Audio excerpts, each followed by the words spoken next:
titre préféré est sans doute toujours le même titre, que je sois ancien directeur du Palais Galliera, ou directeur de la Fondation Alaya, ou directeur artistique de la maison GM Weston, ou performeur et directeur artistique de différentes performances avec Tilda Swinton. Je crois que je suis toujours un historien. Donc, quelle que soit la nature de l'événement que j'ai à construire, à édifier, à révéler, je le fais en qualité d'historien de la mode. Donc, c'est le titre que je préfère. Lorsque j'étais enfant, j'étais d'une famille modeste. On était 6. Pour trouver un endroit à moi, je m'étais réfugié dans le grenier où il y avait que des cartons avec des vêtements et j'avais sorti tous les vêtements, je dormais dedans, je lisais dedans, c'était l'heure des premières cigarettes. Ma première passion, elle vient des vêtements, d'une seconde peau sur lesquels on pourrait fétichiser, apprendre, se reposer, inventer. Paris est une capitale de création pour la mode, comme il y a d'autres capitales qui sont des centres névralgiques pour l'art contemporain ou l'art moderne. Et il s'avère en effet que pour la création de mode contemporaine, Paris est l'endroit le plus signifiant, avec le plus de vitalité pour montrer différents courants artistiques et stylistiques dans la mode.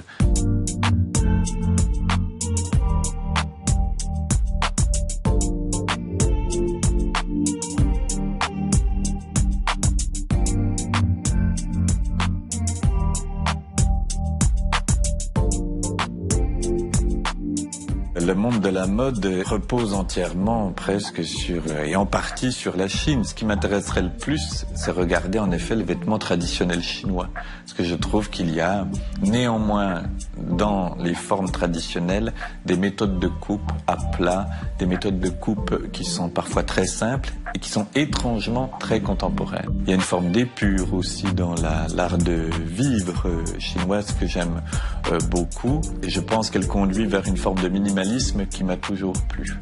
J'ai une appétence pour les arts des écritures, la calligraphie, l'architecture, que je trouve être une forme d'art très très accomplie en Chine, et autant que c'est une forme de commande très rapide. Vous avez un art de renouveler les villes, de les inventer avec les plus grands architectes du monde ou de Chine, qui m'intéresse beaucoup.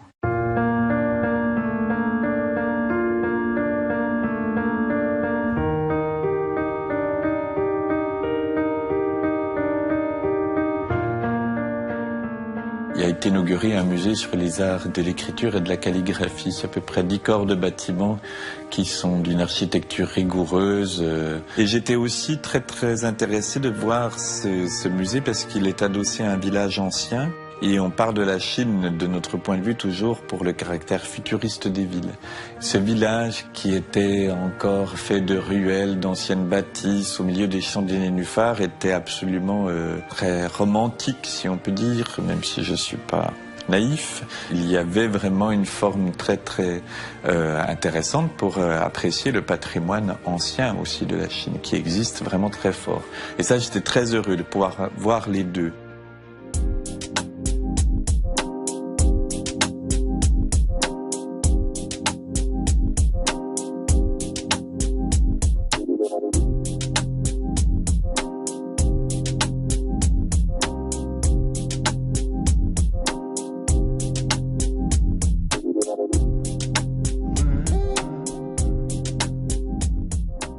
Le processus est difficile. Les obstacles sont nombreux. Ce n'est pas facile du tout.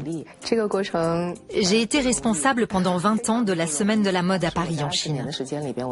Nous avons aussi chez nous des designers talentueux et des marques excellentes. Bien entendu, elles ne sont pas exactement identiques aux marques occidentales, mais elles ont leur propre caractère. Elles peuvent représenter notre culture, elles peuvent représenter l'essence de notre philosophie, parce qu'en fait, notre culture a une philosophie en elle. Elle a cette tradition que nous avons transmise pendant des millénaires. Finalement, c'est une synthèse de toutes sortes de choses. Je suis vraiment passée par beaucoup d'obstacles et de difficultés pour amener ces marques, de la première à la dernière, et ici je parle de 70 marques, petit à petit à Paris, qui est la capitale de la mode.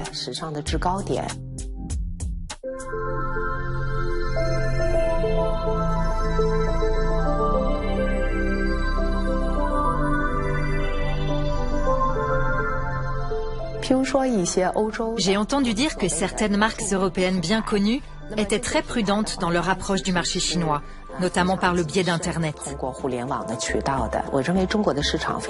Ce marché chinois est énorme et j'espère qu'elles utiliseront cet outil Internet pour faire bien les choses. J'espère aussi que grâce à ce 60e anniversaire de l'établissement des relations diplomatiques entre la Chine et la France, et grâce à cette année du tourisme culturel sino-français, nous approfondirons davantage la coopération entre nos deux pays, dans les domaines de la mode, de l'art et de la culture. Ce n'est pas seulement une question de philosophie, mais aussi de nécessité pratique. Et nous devons permettre l'intégration de plus de choses dans notre collaboration, tant sur le plan commercial que sur le plan intellectuel.